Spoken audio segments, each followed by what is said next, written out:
I'm Aaliyah out at the Ward County Historical Society Pioneer Village. I'm currently standing on the front porch of the historic building, the Samuelson home, which was built in 1910 for $13,000 and originally sat on the corner of Burdick and 3rd Street in Minot, North Dakota. In 1970, the Historical Society acquired the house and moved it out to the Minot State Fairgrounds, where it sat for nearly 50 years until it was moved out to its current location in 2019.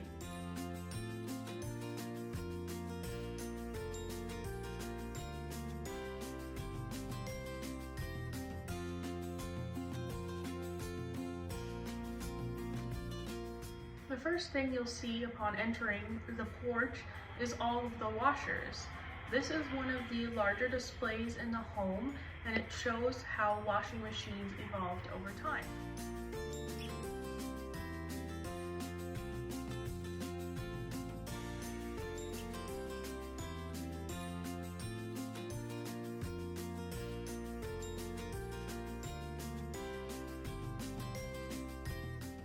Since the house's original construction in 1910, it has undergone a lot of renovation and restoration, the biggest being in 2011 when a devastating flood hit Minot, North Dakota, which included the Minot State Fairgrounds where the house was currently located. Due to the giant renovation, almost nothing on the first floor is original to the home, except the layout and a couple choice pieces of furniture. Other than that, it is set up to look very similar to how it would have looked in the 30s and 40s.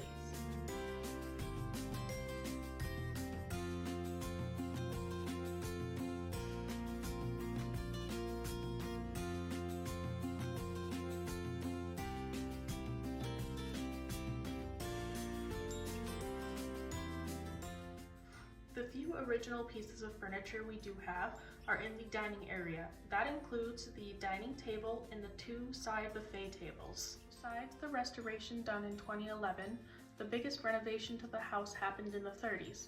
The private area located behind me was once an ice porch before it was turned into a bed, bath, and kitchen.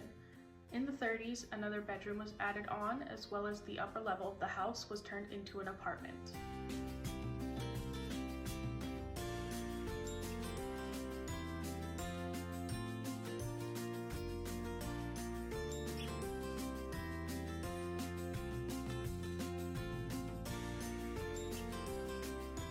Although we use it as our music room currently, in the 30s this was added onto the house when they turned the upper level into an apartment. It is where Grandma Samuelson would have lived, and it came with her own 2 closets and a separate bathroom.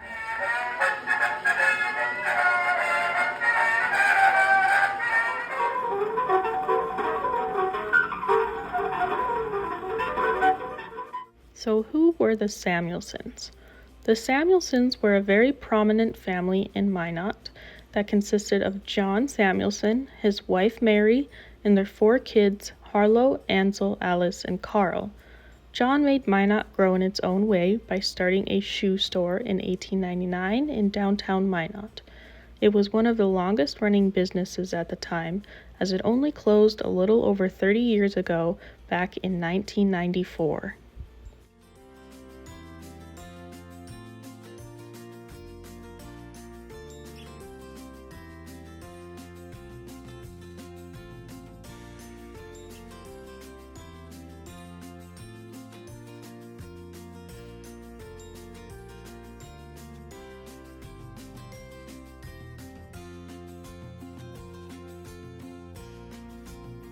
We are currently on the 2nd floor in the living area. This used to be 6 bedrooms, but in the 30s, alongside the ice porch and the music room, it was renovated. It was turned into a 2-bedroom, 1-bathroom apartment and has its own kitchen. And much like the first floor, it is made up to look similar to the 30s and 40s era. However, there are a lot more objects on exhibit that show off everyday North Dakota life back in that time period. A well-preserved collection of Rosemead pottery out of Wahpeton, North Dakota sits behind display glass.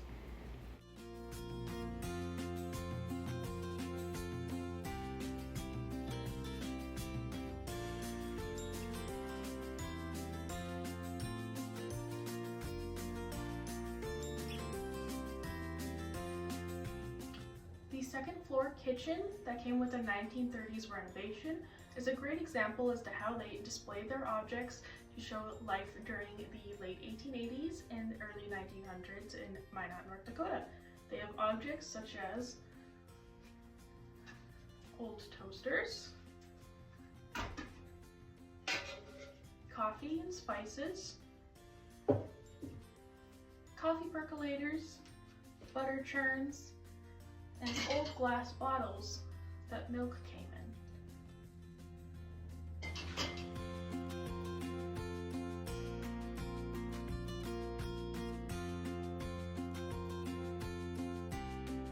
Now you may think something like the second floor bathroom of this house is insignificant, but it is actually an important piece to the home. This was the first bathroom in Minot, North Dakota that had running plumbing.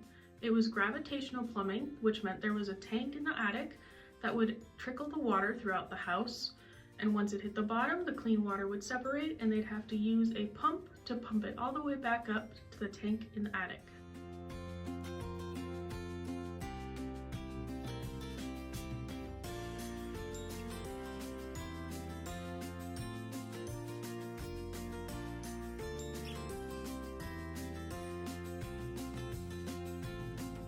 We are now on the third floor, which is the nanny's room, and it is on the same floor as the attic.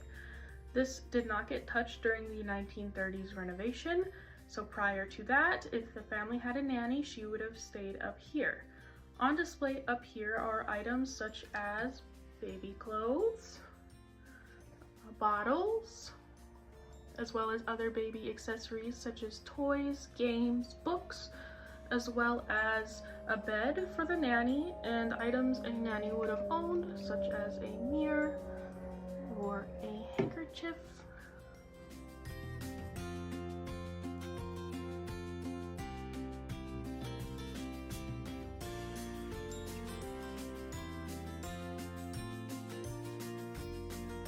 Now what you just saw was not simply a closet with a trunk in it, but was actually a secret staircase. This staircase was used by the nanny. She was not to be seen, so she would have her own room up in the attic and her own secret staircase that led to the first floor kitchen. This is how she would take care of the kids on the second floor without being seen by guests on the first.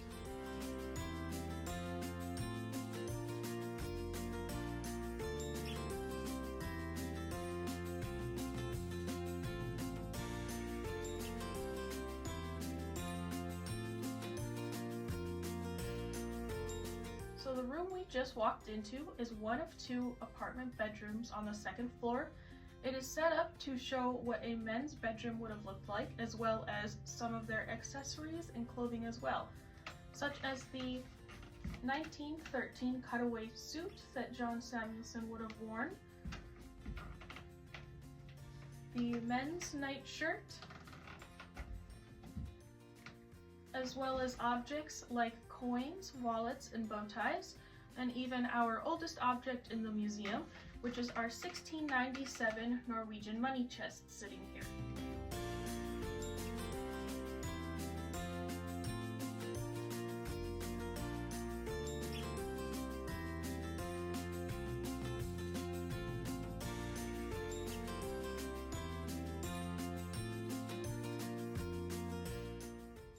The final room of the house is bedroom 2 of 2 on the second floor apartment.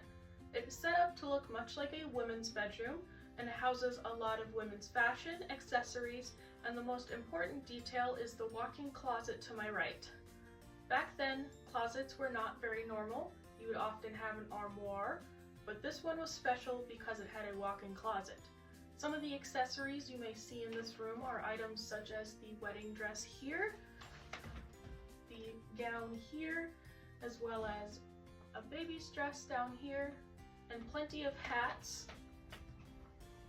We are back on the first floor of the house, which means we have concluded our house tour. As you can see, Ward County Historical Society not only does a great job at telling the story of the Samuelsons, their shoe store, and their home, but also showing what life was like in Minot, North Dakota and the surrounding areas during the late 1800s and early 1900s through their exhibits and displays.